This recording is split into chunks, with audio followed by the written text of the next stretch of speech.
పరమాచార్యుల వారు వేదిక మీద వెళ్ళి కూర్చుంటే ఒక ఊర్లో కొన్ని వేల మంది వచ్చి 100 రూపాయల నోట్ల కట్టల దగ్గర నుంచి, బంగారపు గొలుసుల దగ్గర నుంచి, బంగారు కంచి పీఠాధిపత్యం అంటే ఏమిటో తెలుసా అండి? అమ్మవారికి అభిషేకం చేసి పీఠాధిపతులు ఇలా పైకి చూశారు. చూసి, అయ్యో ఈ అమ్మవారి గుడిపైన ఉన్న కలశాలకి బంగారు పూత పూస్తే ఎంత బాగుంటుందో, అంత బంగారం రావద్దు అన్నారంతే. ఆలయంలో ఉన్న ఆడవాళ్ళందరూ భర్తల వంక చూశారు. భర్తలు వెంటనే చేతి ఉంగరాలు తీసేశారు. ఆడవాళ్ళు ఒకరు గాజు తీసి అక్కడ పెట్టేశారు, ఒకరు మెళ్ళో గొలుసు తీసి అక్కడ పెట్టేశారు. క్షణాల మీద 10 కిలోల బంగారం అయిపోయింది. ఆ మరునాడు బంగారం కలశలకి పూతయిపోయింది. ఇలా సంకల్పం చెయ్యడమే, నోటి మెంట మాట అనడమే, మళ్ళీ అంతేలా దానం చేసేసేవారు. సంఘం ఉండేది కాదు అసలు పరమాచార్యుల వారికి.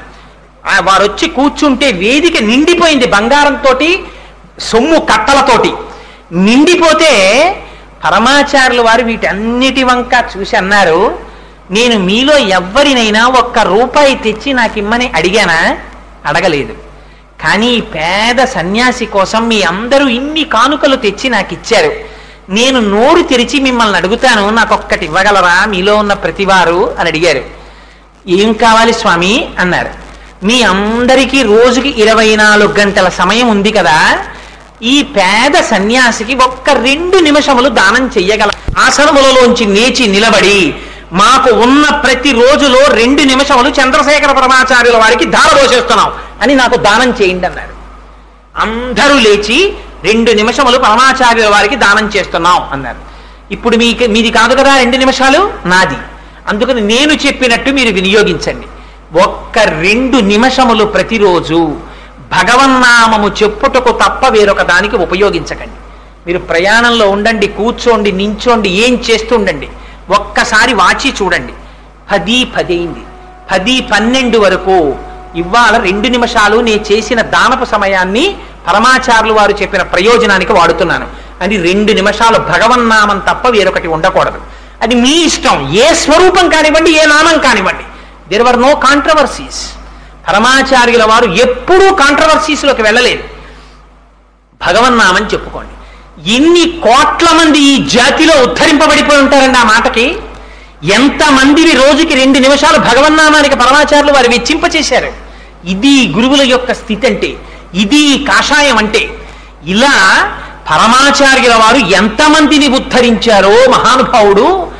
పెళ్లిళ్ళ దగ్గర నుంచి, ఐశ్వర్యం దగ్గర నుంచి, జ్ఞానబోధ దగ్గర నుంచి, సన్యాస దీక్షల దగ్గర నుంచి ఎంతమందికి ఎన్ని ఇచ్చారో అశిధారావ్రతంగా తన సన్యాస ధర్మాన్ని తాను నిర్వర్తిస్తూ పీఠాధిపత్యాన్ని అంత జాగ్రత్తగా కాపాడుతూ 100 సంవత్సరముల వరకు శతాయుష్కులై పీఠాధిపత్యం అవిచ్ఛిన్నంగా పరంపరాగతంగా కొనసాగాలి కనుక జయేంద్ర సరస్వతి స్వామి వారిని శిష్యుడిగా స్వీకరించి, విజయేంద్ర సరస్వతి స్వామి వారిని శిష్యుడిగా స్వీకరించి, నడిచే దేవుడని పేర్గాంచి ఒకే సమయంలో భారతదేశంలో, దక్షిణ భారతదేశంలో, అందులో మనకి విచిత్రం ఏమిటో తెలుసా అండి? అయోధ్య, మధుర, మాయా, కాశీ, కాంచి, అవంతిక, పురి, ద్వారవతీ చైవ సప్తైతే మోక్షదాయక అని 7 మోక్షపురాలు.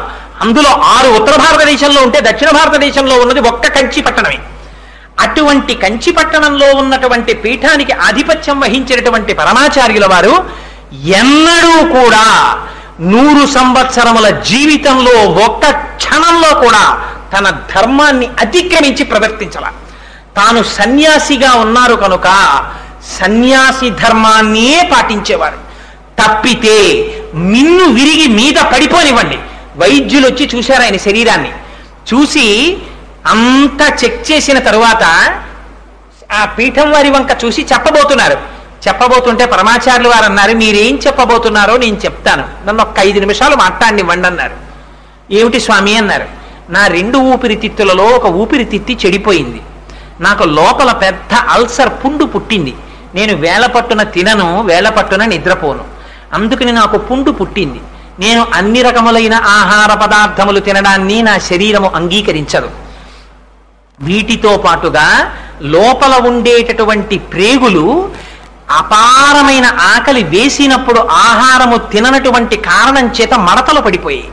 ఈ మడతలు పడిపోయినటువంటి కారణం చేత నా ఉదరపు గోడలలో పోట్లు వస్తూ ఉంటాయి. అందుకని మీరు నేను వేళ పట్టున ఆహారం తినాలని, ఎక్కువ విశ్రాంతి తీసుకోవాలని, ఎక్కువ తిరగకూడదని నాకు చెప్పబోతున్నారు. కానీ అలా చెప్పడానికని ప్రయత్నం చేస్తున్నటువంటి మీకు నా ధన్యవాదాలు. కానీ నేను సన్యాసిని, నేను కాషాయం కట్టుకున్నవాడిని. నాకు ఈ శరీరం గురించి తాపత్రయం లేదు. ఇది పడిపోవచ్చు కాక, లోపల ఉన్న ఆత్మ నేను. అందుచేత దీని గురించి నేనే వెంపర్లాడిన నాడు, దీని సుఖాన్ని కోరుకున్న నాడు ఇంకా నేను సన్యాసినేమిటి? దీని సుఖంతో నాకు ప్రమేయం లేదు. అందుచేత మీరు చెప్పిన నియమాలు నాకు వర్తించవు. వేళ పట్టున నిద్రపోవడం, ఎక్కువ నిద్రపోతూ ఉండడం, తక్కువ మంచి ఆహారం తీసుకోవడం, మందులు వేసుకోవడం, వీటితో నాకు నిమిత్తం లేదు. చిత్రం ఏమిటో తెలుసా అండి? పరమాచార్యులు వారు మా ఇంటికి భిక్షకొస్తే బాగుండు అనుకునేవాటి ఒక పండితుడు పాపం. కానీ అంతమంది పెద్ద పెద్ద వాళ్ళందరూ పరమాచార్యులు వారు చుట్టూ తిరుగుతూ ఉంటారు, మా ఇంటికి వస్తారా పరమాచార్యులు వారు అని వారి దగ్గరికి వెళ్ళడం మానేసి వారు సమీప గ్రామంలోకి వస్తే ఇంట్లో పడుకున్నాడు. పడుకుంటే పరమాచార్యులు వారు రాత్రి 1 గంటకి మేనా వాళ్ళని లేపి శిష్యులు పల్లకీ మోసేవారు. తను నడిచన్నా వెళ్ళేవారు, శిష్యులన్నా పల్లకీలో తీసుకెళ్ళాలి. పల్లకీలో కూర్చుని వారి ఇంటి ముందుకు వెళ్ళి పల్లకీ దింపండి అన్నారు. పల్లకీ పరదాలు పైకెత్తండి అన్నారు. లోపల నిద్రపోతున్నాడు గృహస్థు. పాపం లేపకండి, నిద్రాభంగం అవుతుంది. లేచొచ్చి నన్ను చూస్తాడు కదా, నేను రావాలని కోరుకుంటున్నాడు. కొన్ని వేల మంది ఆయన రాక